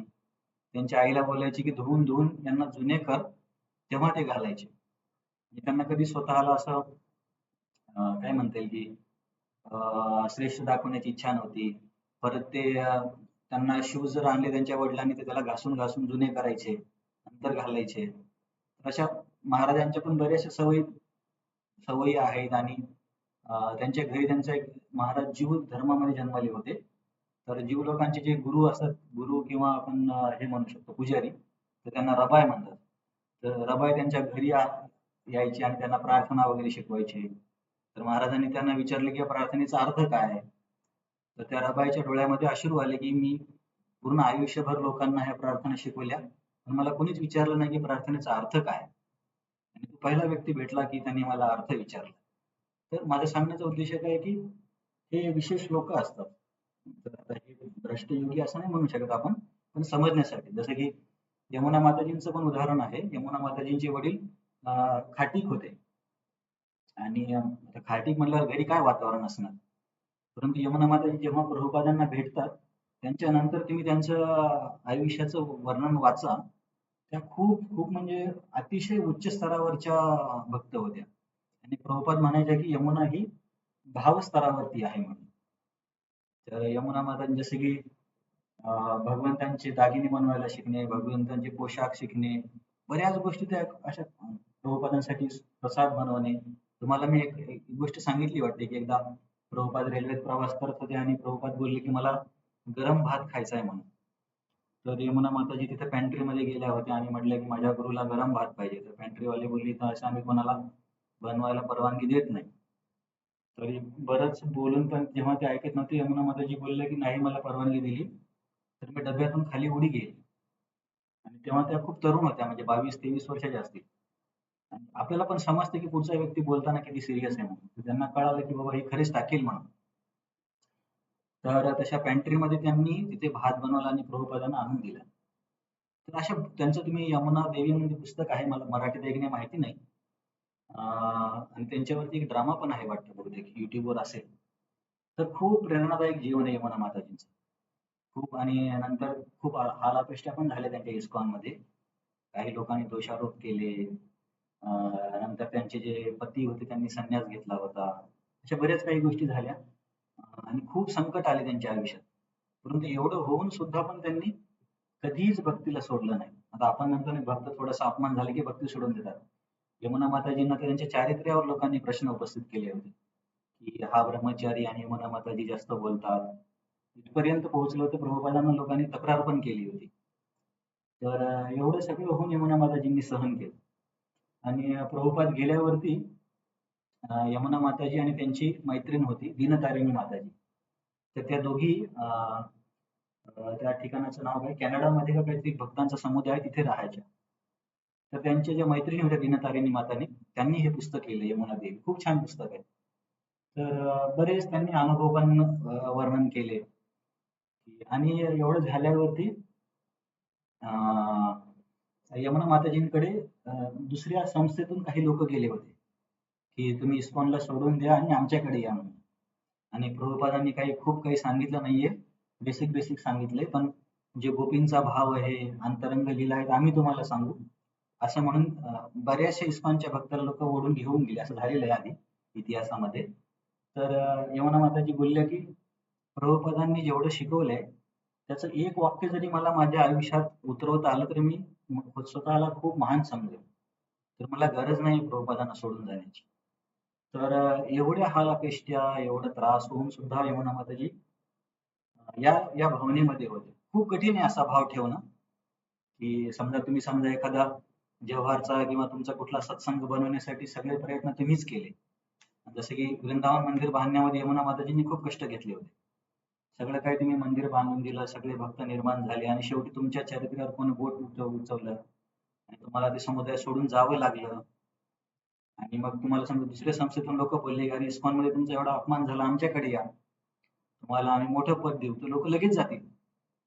परंतु यमुना माताजी असं बोलल्या, की प्रभुपादांनी जे सांगितलं त्याचं एक वाक्य जरी मी आयुष्यात उतरवू शकले तर खूप माझ्यासाठी मोठी गोष्ट आहे. तर मग खूप वर्षानंतर जेव्हा राधानाथ महाराज राधा गोपीनाथ मंदिरात येतात, तेव्हा राधानाथ महाराज त्यांना घेऊन आले. त्यांचा शेवटच्या दिवसांचा उपचार भक्तिवेदांत हॉस्पिटलमध्ये झाला. राधानाथ महाराजांचं मी हे खूप छान गोष्ट बघितली त्यांच्या वागण्यामध्ये, की ते प्रभुपादांचे जे मूळ आधीचे शिष्य होते, की जे दूर-दूर विखरले होते, त्या सगळ्यांना त्यांनी सर्वांना परत एकत्र घेऊन आले महाराज. जसे की श्यामसुंदर प्रभू, गुरुदास प्रभू, यमुना माताजी, बरेच भक्तांना महाराज इथे घेऊन येतात, जीवीला पण घेऊन येतात.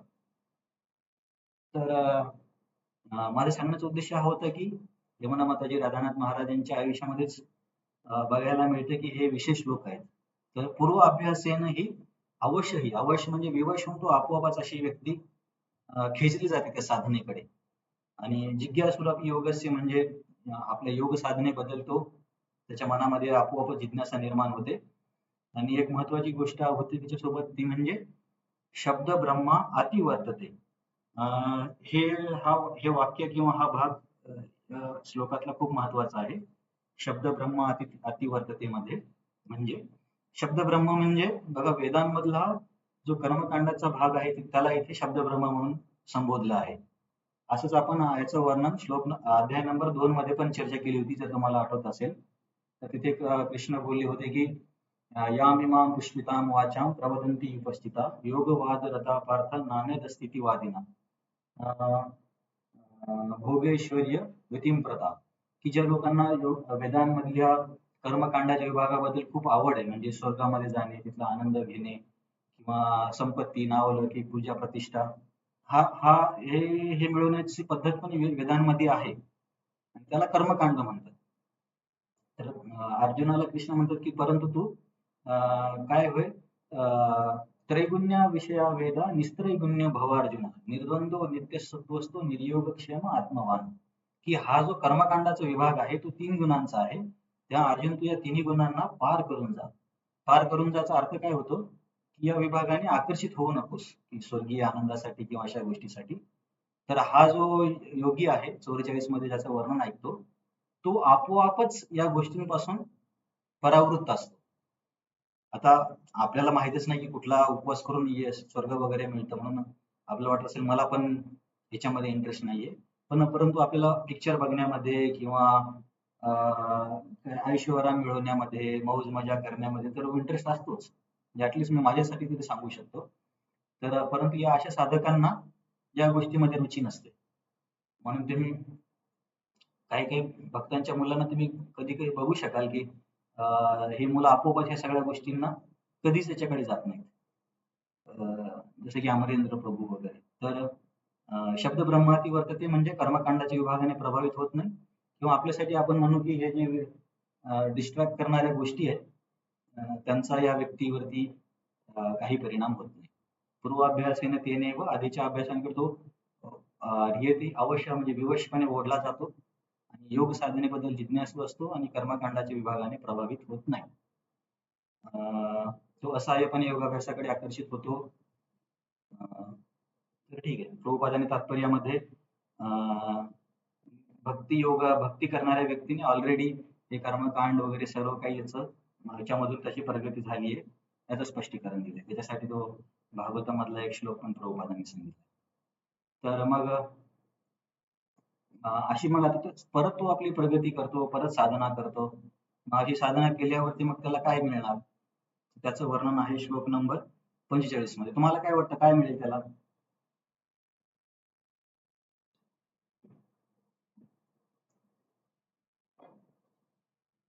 काय मिळेल या अष्टांगिकेला परत या साधनेमध्ये आल्यावर?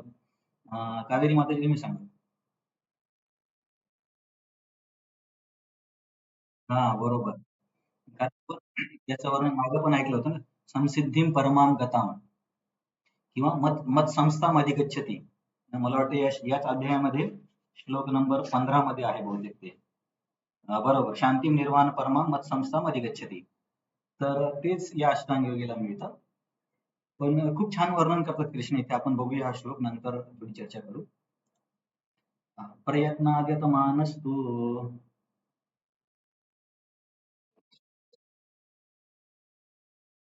योगी योगी संशुद्ध किल्बिष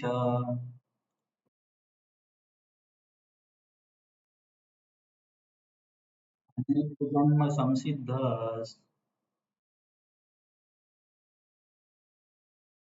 तत्याति परां गतिम्. आता कोण सांगेल या श्लोकामध्ये कुठला शब्द त्याला मोक्ष मिळतो याच्याबद्दलचा आहे?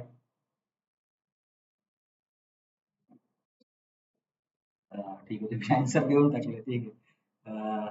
तर परामगती हा शब्द मोक्ष दर्शवतो. आपण म्हटलं होतं ना, गती किंवा पदम स्थानम परम स्थानम, तो दर्शवतो की अष्टांग योगीला आता काय मिळतं, मोक्ष मिळतो. परंतु थोडस वर्णन आपण बघूया. हा योगी अं, अं, काय करतो, प्रयत्नात येतो माणूस तो. मागच्या आयुष्यापेक्षा तो अधिक जास्त प्रयत्न करतो. जसं भरत महाराजांच्या आयुष्यामध्ये पण होतं. पुन्हा खूप जास्त प्रयत्न करून काय होतं मग, समशुद्ध किल्बिष. शुद्ध म्हणजे आपल्याला माहिती आहे स्वच्छ होणे. सम म्हणजे अधिक प्रमाणामध्ये, जसे तम तर भाव म्हटले ना तुम्ही. समशुद्ध म्हणजे पूर्णपणे शुद्ध होतं. कशापासून? किल्बिष पासून. किल्बिष म्हणजे अनर्थ किंवा अशुद्ध मन, त्याच्यापासून हा आता योगी अधिक साधना करून पूर्णपणे शुद्ध होतो. परंतु त्याला किती वेळ लागतो? अनेक जन्म संसिद्धीस. कृष्ण म्हणतात की परंतु त्याला खूप जन्म लागू शकतात. की समजा या जन्मात 10% केली, पुढच्या जन्मामध्ये गेला, परत 15% पर्यंत गेला, नंतर त्याच्या पुढच्या जन्मात 20, असे खूप जन्म लागू शकतात. आणि म्हणून तुम्ही कदाचित ऐकलं असेल कुठं की अष्टांग योगी कधी कधी 500-600 वर्ष पण जिवंत राहतात. हिमालयामध्ये तुम्हाला मी एक उदाहरण सांगितलं होतं अष्टांग योगीचं. तर हे लोक काय एवढे वर्ष जिवंत राहतात? त्यांना इथं जास्त दिवस जिवंत राहण्यामध्ये इंटरेस्ट नाहीये. तर प्रभुपाद तात्पर्य सांगतात की त्यांचा विचार असतो की परत परत जन्म घेण्यापेक्षा एकाच आयुष्यामध्ये मला हे पूर्ण करायचं. म्हणून ते स्वतःचे श्वासाचं प्रमाण कमी करतात आणि आयुष्य वाढवतात. जसं की चांगदेवांचं पण 1400 वर्ष आयुष्य होतं. तर असे लोक आहेत. तर हे लोक काय आयुष्य वाढवतात की परत परत जन्म घेणं नको, एकदाच पूर्ण करून टाकूया म्हणून आयुष्य वाढवतात हे अष्टांग योगी. नाही शक्य आहे. परंतु सामान्यतः कृष्ण काय म्हणतात की अनेक जन्म, खूप जन्म घ्यावे लागतात. बघा स्वतः कृष्ण म्हणतात. भक्तासाठी असं म्हणत नाही का भक्तीला अनेक जन्म लागतात. तर हा भक्तीचा फायदा आहे. एका जन्मात पण भक्त लगेच प्रगती करू शकतो. ऍटलिस्ट अष्टांग योगापेक्षा स्पीड जास्त असू शकते भक्तीमध्ये. मग खूप जन्म प्रवास म्हणण्यापेक्षा परिश्रम करून त्याला काय मिळतं? ततो याती परांगती. परांगतीची हा अष्टांग योगी प्राप्ती करतो. प्रयत्नात माणूस तू अधिक जास्त प्रयत्न करतो, पूर्णपणे शुद्ध होतो.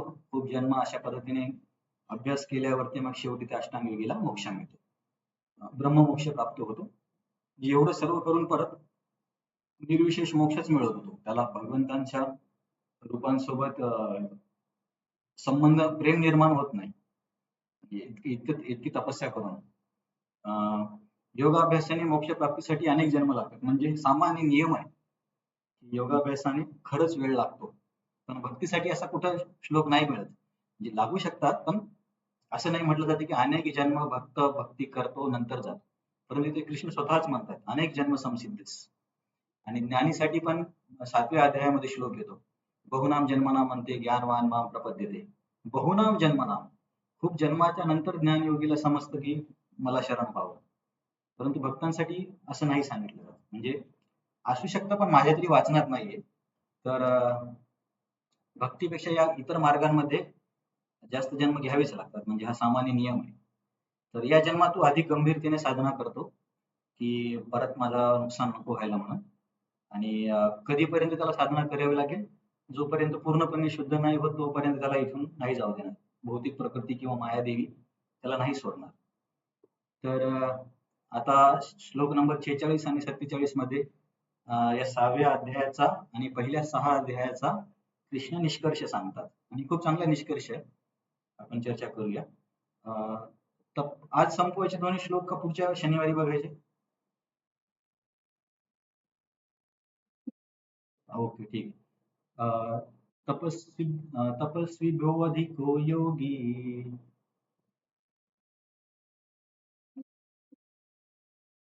ज्ञानी मतोऽधिक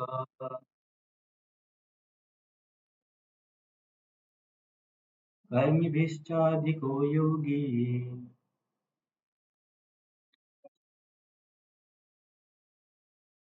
तस्माद् योगी भवार्जुन.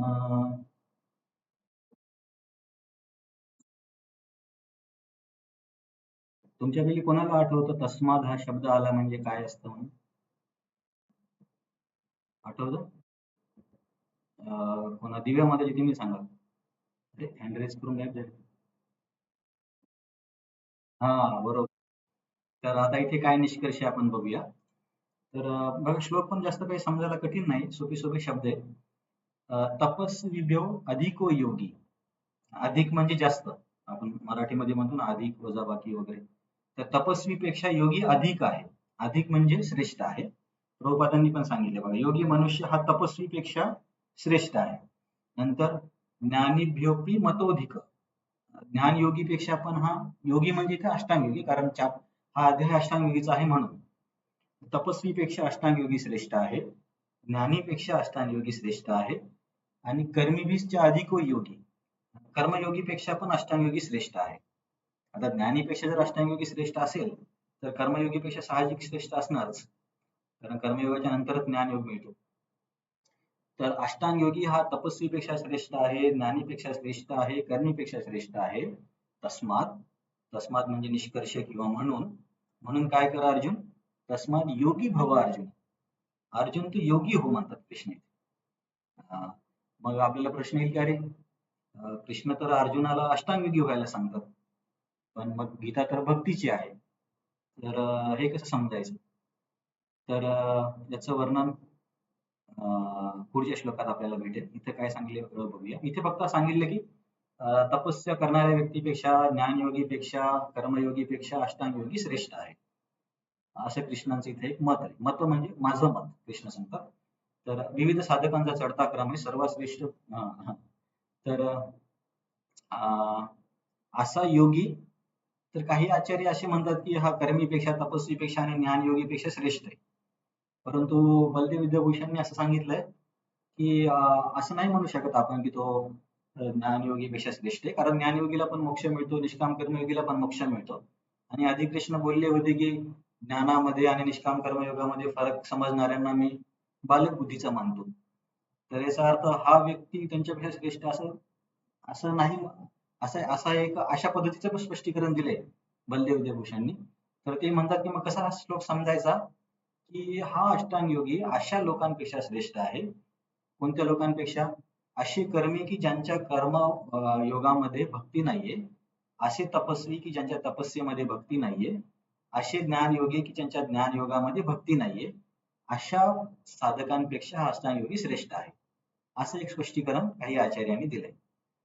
कारण की निष्काम कर्मयोग, ज्ञानयोग, अष्टांगयोग तिघांनाही मोक्ष मिळतो, त्याच्यामुळे त्यांच्यापेक्षा श्रेष्ठ म्हणणं थोडस विरुद्ध होऊ शकतं. तर असं एक स्पष्टीकरण दिलंय की इतर साधकांच्या साधनेमध्ये जर भक्ती नसेल तर अशा भक्तिविहीन साधनेपेक्षा हा योगी श्रेष्ठ आहे. तर फक्त हँड रेज करा. इथे कृष्णाने कुठल्या योगाबद्दल, कुठल्या योगाचं नाव नाही घेतलंय श्लोक नंबर 46 मध्ये?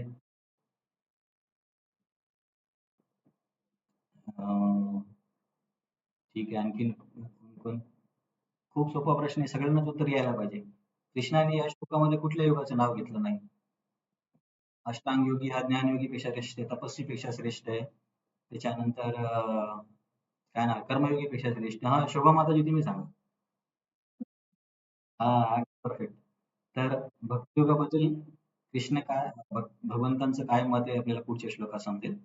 पण प्रभुपादांनी या तात्पर्यामध्येच आधीच सस्पेन्स संपवून टाकलाय. प्रभुपाद असंच करतात सगळ्या ठिकाणी. परंतु आपण तो सस्पेन्स ठेवून शेवटचा श्लोक वाचू, मग आपल्याला समजेल. आणि हा जो शेवटचा श्लोक आहे 47 नंबरचा, हा खूप महत्वाचा श्लोक आहे. तर जर शक्य झालं तर हा श्लोक तुम्ही पाठ करा. आणि गीतेची मध्यवर्ती भूमिका ही भक्तीच आहे हे या श्लोकातून समजतं. भक्तियोग सर्वात श्रेष्ठ आहे हे पण समजतं. आणि कृष्णाचा मुख्य उद्देश सर्वांना भक्तीकडे घेऊन येणं हाच आहे हे पण समजतं.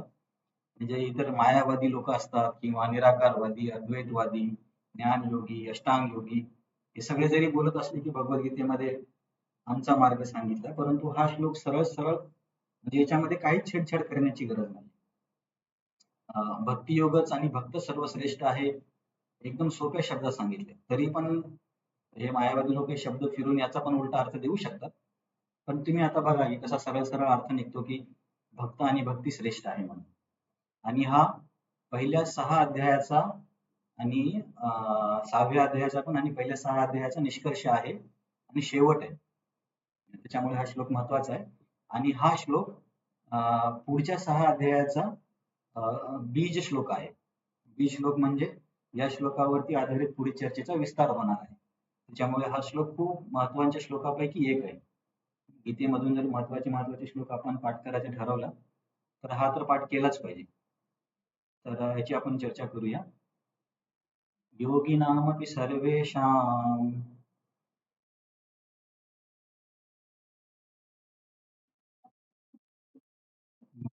अंतरात्मना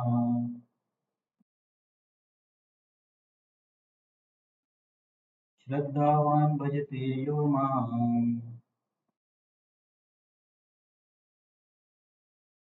सम्यक् तमो मतः.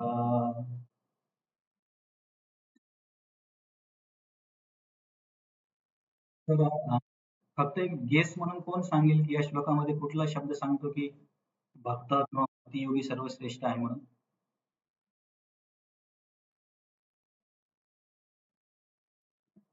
किंवा भक्तीबद्दलचा कुठला शब्द वाटतो तुम्हाला या श्लोकामध्ये?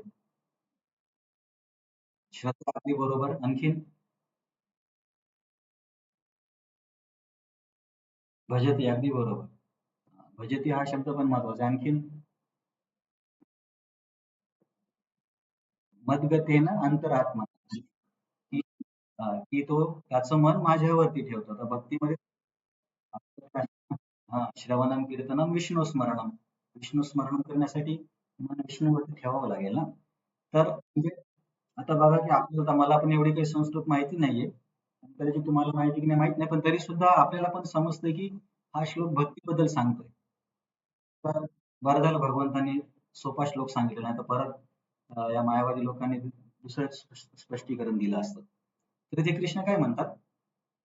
योगिनाम अपि सर्वेषाम, की सगळ्या योगींमध्ये, सर्वेषाम म्हणजे सगळ्या, अपि म्हणजे परंतु, परंतु सगळ्या योगींमध्ये. आता या वाक्याचा अर्थ असा होतो की आधीच्या वर्णनापेक्षा हा व्यक्ती कोणतरी वेगळा असला पाहिजे. परंतु कशाला बोलले असते? समजा मागचं जे ती जर चर्चा असती तर ठीक आहे बाबा, सगळ्यात श्रेष्ठ अष्टांग योगी आहे म्हणून मी म्हणतो की अष्टांग योगीने असं करा, असं बोलले असते. पण इथे काय म्हणतात? अं, योगीनाम सर्वेषाम अपि, की सगळ्या योगींच्या पेक्षा एक श्रेष्ठ योगी आहे. बरं मग तो योगी करतो काय? मद्गतेन अंतरात्मना, की तो त्याचं मन माझ्यावरती आसक्त असतं. आता मन आसक्त कोणत्या मार्गात आहे? की भक्तीमध्येच असतं. आणि नंतर श्रद्धावान, श्रद्धा हा शब्द भक्तीसाठीच आहे. श्रद्धावान भजते माम. तर प्रभुपदांनी पण आणि आचार्यांनी पण या भजते शब्दाची संस्कृत धातू म्हणतात ना, तर मला हे धातू वगैरे शब्द जास्त माहिती नाहीये. तर हा धातू कुठून आला याचं स्पष्टीकरण देऊन सांगतात की म्हणजे कुठली शंका राहू नये की बाबा खरंच भक्तीबद्दल आहे की नाही. तर मग दुसरे म्हणतील की तुम्ही भक्तियोगी आहात म्हणून तुम्ही म्हणता की भक्तीचा श्लोक आहे. तर आचार्यांनी स्पष्टीकरण दिलं इथे. प्रभुपाद पण पान नंबर 259 वरती या श्लोकातही भजंती हा शब्द वापरण्यात आला आहे. ते तुम्ही जर बघाल, म्हणून भजंती हा शब्द केवळ भगवंतांच्या संबंधात आहे आणि वर्षित किंवा पूजन हा शब्द देवतांच्या किंवा साधारण जीवांच्या संबोधात लागू होऊ शकतो. तर हे तर मी समोर गेलो थोडं. पहिल्याच ओळीमध्ये आहे. या श्लोकातील भजते शब्द महत्वपूर्ण आहे. भजते यामध्ये भज हा मूळ धातू आहे. तर हे तुम्हाला जर संस्कृत श्लोकच जर वाचायचा असेल तर बलदेव विद्याभूषणनी कुणी दिला? बलदेव विद्याभूषणनी तो श्लोक दिलाय. गरुड पुराणातला श्लोक आहे. भजते इति एष वै धातु सेवायां परिकीर्तितः तस्मात् सेवा बुधे प्रोक्ता भक्ती शब्देन भूयसी. ते भजते या शब्दाचा अर्थ भक्ती कसा काय होतो याचं स्पष्टीकरण गरुड पुराणातून बलदेव विद्याभूषणनी दिले. की भज हा धातू जो आहे, भजतेचा धातू भज हा आहे, मूळ धातू आहे. आणि भजचा अर्थ होतो सेवा करणे. आणि सेवा सेवा म्हणजे सेवा हा शब्द भक्तीचा समानार्थी शब्द आहे असं इथं आचार्य सांगतात. तस्मात सेवा बुधे प्रोक्ता, बुधे म्हणजे हुशार लोक, बुद्धिमान लोक. तस्मात सेवे बुधे प्रोक्ता भक्ती शब्देन भूयसी, की भक्ती शब्दाचा अर्थ होतो सेवा. म्हणून इथं आता हे थोडंसं टेक्निकल स्पष्टीकरण आहे, परंतु आपल्याला एवढं आपली श्रद्धा असल्यामुळे जास्त जाण्याची गरज नाही. आणखीन त्यांनी दुसरे पण काही काही संदर्भ दिले. कैवल्योपनिषद मधून एक दिलाय, श्रद्धा भक्ती ध्यान योगात अवेही. बरेच आहेत, आणखीन 5-6 श्लोक आहेत, पण ठीक आहे आपल्याला मध्यवर्ती काय सांगायचं ते तरी कळाले की बाबा इथे भक्तीबद्दल वर्णन आहे. तर कृष्ण काय म्हणतात की योगिनाम अपि सर्वेषाम, या सगळ्या योगींमध्ये असा योगी श्रेष्ठ आहे. कोणता योगी श्रेष्ठ आहे? की ज्याचं मन माझ्यावरती आसक्त आहे, ज्याची माझ्यावरती श्रद्धा आहे, जो माझं भजन करतो. म्हणजे भजन म्हणजे इथं अर्थ सेवा आहे. सेवेचा अर्थ सेवा म्हणजे सगळ्याच गोष्टी आल्या, नामस्मरण, प्रसाद घेणे, वैष्णवांची सेवा, तीर्थयात्रा, हे सगळ्या गोष्टी सेवेमध्येच येतात. सेवा म्हणजे फक्त हाताने सेवा ती सेवा नाही. हे सगळं व्यापक शब्द आहे. श्रद्धावान भजते यो माम. मग अशा व्यक्तीला काय म्हणायचं? सगळ्या योगींमध्ये समे युक्त तमो मत. प्रभुपादांनी युक्त तमाचं काय दिलंय? युक्त तमाचं काय दिलंय प्रभुपादांनी? हा, बरोबर. युक्त तमा सर्वश्रेष्ठ योगी. तर याच्यावरून निष्कर्ष काय निघतो? कोणता योगी सर्वश्रेष्ठ आहे? अष्टांग योगी सर्वश्रेष्ठ आहे का? ज्ञान योगी का कर्मयोगी? कुठला योगी सर्वश्रेष्ठ आहे?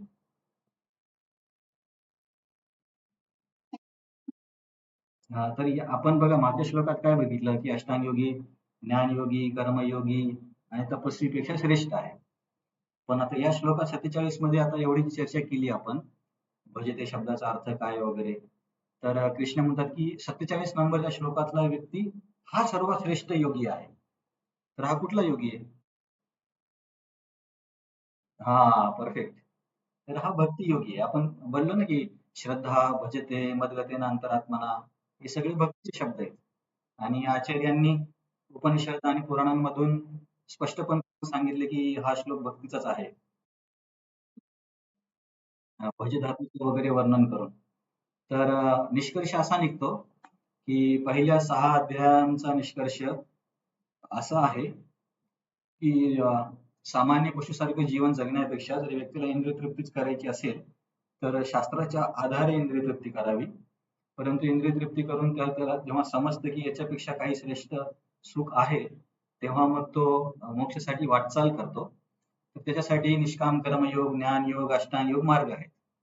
परंतु अष्टांग आणि ज्ञान योगासाठी त्याला सुरुवातीला निष्काम कर्मयोग करावा लागतो, कारण हृदय शुद्ध करण्यासाठी. आणि तिन्ही मार्गाने तो मोक्षाची प्राप्ती करू शकतो. परंतु या सर्व मार्गांपेक्षा मार्ग आणि साधक जर सर्वश्रेष्ठ असेल तर कृष्ण म्हणतात की भक्ती मार्ग आणि भक्त हा या सर्वांपेक्षा श्रेष्ठ आहे. तर तात्पर्यामध्ये आचार्यांनी असं स्पष्टीकरण दिलंय की अष्टांग योगी किती जरी उच्च स्तरावरचा असला, समजा समाधीच्या स्तरावर जरी पोहोचला आणि एखाद्या भक्ताने आज जरी सुरुवात केली तरी तो भक्त त्या अष्टांग योगीपेक्षा श्रेष्ठ आहे. आता हे तुम्हाला पटतं का? समजा भक्तीमध्ये एक व्यक्ती आज पहिल्यांदाच आला आणि त्याच्या मागच्या जन्मात आपल्याला माहिती नाहीये त्याने भक्ती केली की नाही, आणि एक अष्टांग योगी आहे समाधीच्या स्तरावरती आहे, तरी सुद्धा भगवंत म्हणतायत की हा जो पहिल्या दिवशी सत्संगात आला तो त्या समाधीच्या व्यक्तीपेक्षा श्रेष्ठ आहे. तर हे बरोबर असू शकतं का? किंवा असेल तर कसं बरोबर असेल?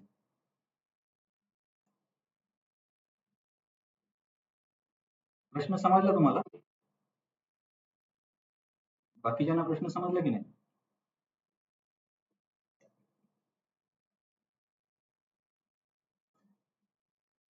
तुम्ही हो पण म्हणत नाही, नाही पण म्हणत नाही, काय समजलं?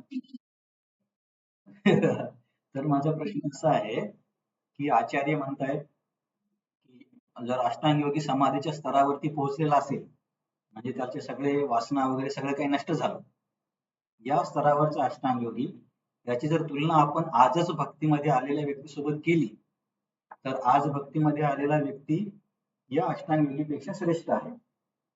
तर असं असू शकतं का? असं विचारतोय मी तुम्हाला. आता समजला की नाही प्रश्न? हं. बाकीचं कोणी ट्राय करत नाहीये. मला प्रश्न समजला सर्वांना? प्रश्न समजला की नाही एवढं तरी सांगा. समजला ना? तर संगीता, मला तुम्ही देता आन्सर? सांगा बरं.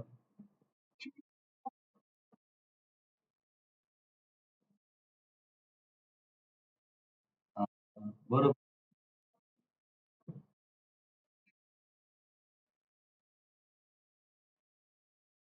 हां, तर हे एक आन्सर असू शकतं. अ, पण समजा आता जस्ट फक्त चर्चा थोडीशी वाढवण्यासाठी मी म्हणतोय की समजा असं समजा की तो अष्टांग योगी त्याच्या सगळ्या म्हणजे समाधी स्तरावरती आहे. त्याला पुन्हा जन्म घेण्याची गरज नाहीये. त्याचा शेवटचा जन्म आहे. आणि हा व्यक्ती आजच पहिल्यांदा सत्संगात आलाय आणि आजपासूनच त्याने नामस्मरण, नामजप करायला सुरुवात केली. तरी सुद्धा आचार्य काय म्हणतात की हा आज जो करतोय हा श्रेष्ठ आहे. तर इथे का म्हणजे काही भक्तांच्या क्लासमध्ये मी हे उदाहरण ऐकलं होतं. हे उदाहरण तुला समजायला सोपं की मी पण बरोबरच उत्तर दिलं, की समजा एखादा मुलगा आता आज समजा तो IIT मध्ये गेलाय. IIT मध्ये त्याचा पहिल्या दिवसाचे ऍडमिशन आहे आणि दुसरी एखादी व्यक्ती आहे की त्याला शिपाई म्हणून नोकरी 10 वर्षापासून मिळाली. पण तरी सुद्धा IIT चा मुलगा त्या 10 वर्षापासून शिपायाची नोकरी करणाऱ्या व्यक्तीपेक्षा खूप जास्त संपत्ती कमवू शकतो आणि समाजामध्ये नावलौकिक पण त्याचं जास्त होऊ शकतं. जरी तो आज विद्यार्थी आहे आणि पहिलाच दिवस आहे त्याचा कॉलेजमध्ये, तरी सुद्धा 10 वर्ष शिपायाची नोकरी करणाऱ्या व्यक्तीपेक्षा याचं भविष्य म्हणजे भौतिक दृष्टिकोनातून जास्त उज्ज्वल आहे. हे उदाहरण तुम्हाला समजलं? सोपं उदाहरण आहे ना. आता IITचा आपण म्हणून अरे याने काय केलं आज तर पहिल्याच दिवस तर कॉलेजमध्ये आहे याचा. आणि हा व्यक्ती तर 10 वर्षापासून त्याला नोकरीमध्ये पगार मिळतोय. परंतु आजचं नाही बघतायत, पुढचं भविष्य पण बघावं लागेल ना. तर तो मुलगा ज्ञानाच्या दृष्टिकोनातून त्याचा समाजामध्ये पदप्रतिष्ठा आणि त्याच्या प्रगतीसाठी म्हणजे खास करून IIT मध्ये लोक खूप जास्त प्रगती करतात. जसे की सुंदर पिचाई वगैरे गुगलचे CEO मोठ्या मोठ्या कंपनीत त्यांच्या प्रगतीची ऑलमोस्ट काही सीमाच नाहीये. परंतु तो शिपाई असणारा व्यक्ती आयुष्यात आणखीन किती प्रगती करेल करून करून म्हणजे भौतिक दृष्टिकोनातून. तसंच हा अष्टांग योगी जसं माताजी बोलल्या की जास्तीत जास्त तो निर्विशेष मोक्षाची प्राप्ती करेल. परंतु आज जो भक्तीमध्ये आलेला व्यक्ती आहे तो भगवंतांशी जर कुठल्या रसामध्ये त्याने भक्तीचा विकास केला तर त्याच्या अनुभवाची तुलना या अष्टांग योगीच्या मोक्षाच्या अनुभवासोबत नाही करता येत. म्हणून आज आज भक्तीमध्ये आलेला व्यक्ती खूप श्रेष्ठ आहे. त्याच्यासाठी आपल्याला इतरांना प्रचार केला पाहिजे. तर हा निष्कर्ष होता. हे आपण चर्चा केलेली आहे. फक्त एवढं लक्षात ठेवा की पहिल्या 6 अध्यायाचा निष्कर्ष आहे आणि गीतेचा पण निष्कर्ष आहे की भक्ती आणि भक्त श्रेष्ठ आहेत आणि हा जो श्लोक आहे जर शक्य झालं तर पाठ करा. हा पुढच्या अध्यायाचा बीज श्लोक आहे. तर तुमचा काही प्रश्न असेल तर सांगा, नाही तर आपण थांबूया. काही प्रश्न आहे?